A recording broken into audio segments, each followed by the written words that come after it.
ජීවත් වෙන ක්‍රමයක් නේද? එහෙනම් මම ඒක කියවන්න ළඟ අන්න දරුවා නේද? එහෙනම් අම්මා මේකේ දරුවන්ට කියන දරුවන්ට කියනවා නේද? මේක කතනා කියනවා කියනවා නේද? හරි මම අම්මා මේ තරුණ කට්ටිය තමයි අපිට අවශ්‍ය කරන්නේ. නිරෝගී වේවා සුවපත් වේවා. තරුණ කට්ටිය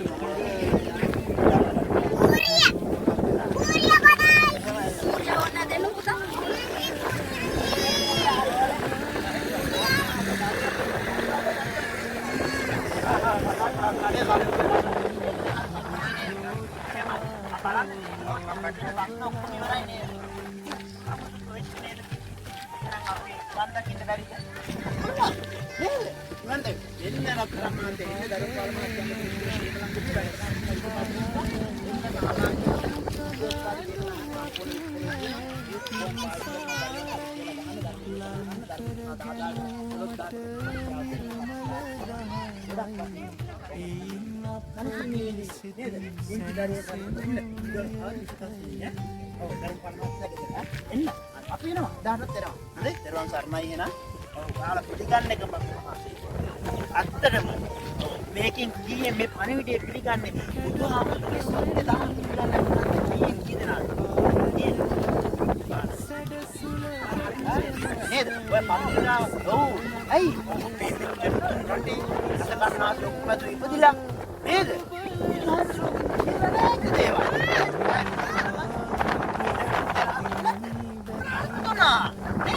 අංගුලිමාල විදිහ කරලා ආඩම් කරන තාවක් කියලා රහත් වෙන්නේ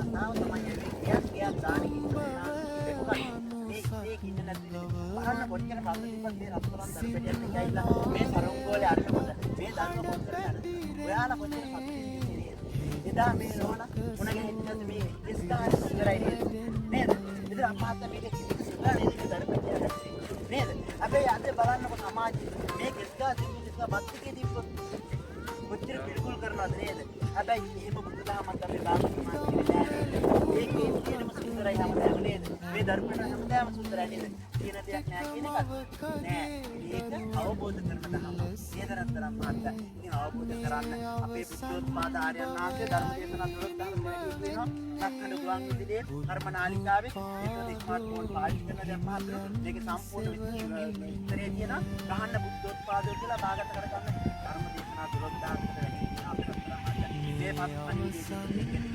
ඔයාලා ඉතිලා කලින් ජීවත් වෙන දාගසාකාව අවුරුදු 7 දී සෝතාපන්න වෙනවා නේද?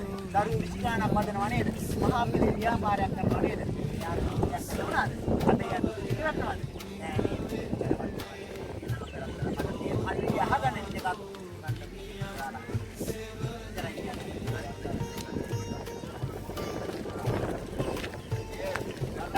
ගන්න පාල මහත්තයා කියලා 25 වෙනිදා මැරෙනවා නම්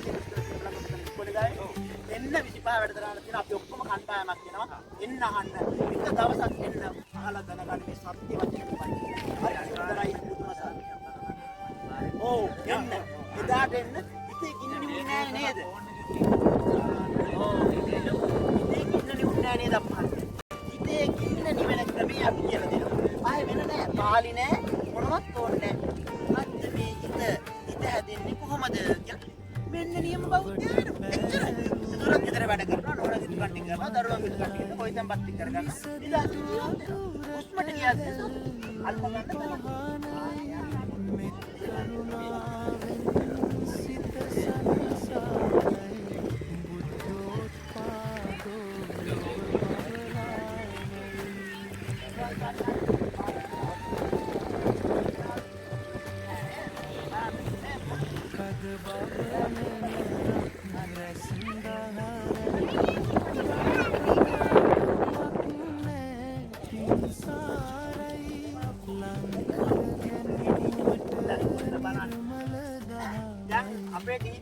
ලස්සන කතාවක්. මේ දරුවන්ට අපේ ජීවිතේ ලෝකේ අත්ත කරනවානේ නේද? උදේ මේක ඇපල් කියලා බෙන්නනවා නේද? අපල්. හැබැයි මේ ළමයි දන්නවද මොන්ටිසෝරිට ඇපල් දන්නවද? නෑනේ. හැබැයි මේක පුතේ රතු පාටයි කියලා බෙන්නනවා නේද? ලෝකේ ඇත්ත කරා නේද? හැබැයි බුදුහාමුදුරු කියනවා මෙන්න මේ හිත හැදෙන විදිය දැනගත්තොත් ඒ දරුවේ දා විසාකාව වාගේ මොකක්ද වෙන්නේ? නේද? හරි උත්තමාභිම බවට උත්තමයේ බවට පත් වෙනවා නේද? ඉතින් ඒකයි අපේ ටීචර් මේක දරුවන්ට දෙන්න මේ ධර්ම දේශනා 10000 කියලා YouTube එකේ ගන්න බුද්ධෝත්පාදෝ කියලා ශ්‍රවණය කරලා